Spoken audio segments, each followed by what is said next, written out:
గిరిజన ప్రాంతమైన రాజవొమ్మంగిలో డాక్టర్ ఉమర్ ఆలిషా ప్రథమ చికిత్సా కేంద్రం ఏర్పాటు చేసి ఉచిత వైద్య సేవలు అందిస్తున్నారు.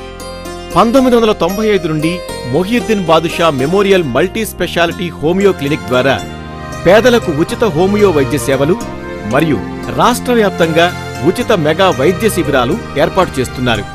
2006వ సంవత్సరంలో చికున్ గున్యా నివారణకు 47 చికున్ గున్యా హోమియో వైద్య శిబిరాలు నిర్వహించి 1,51,119 మందికి చికున్ గున్యా నిరోధక హోమియో మందులు మరియు చికున్ గున్యా వ్యాధిగ్రస్తులకు చికిత్స చేయటమైనది. వీటితో పాటుగా 2 చికున్ గున్యా అవగాహన ర్యాలీలు నిర్వహించటమైనది. 2009-10 సంవత్సరాల్లో స్వైన్ ఫ్లూ వ్యాధి నిర్మూలనకు 260 ఉచిత స్వైన్ ఫ్లూ నిరోధక హోమియోపతి మందుల పంపిణీ శిబిరాలు మరియు అవగాహన శిబిరాలు నిర్వహించి 24,50,000 మందికి వ్యాధి నిరోధక మందులు పంపిణీ చేయడమైనది.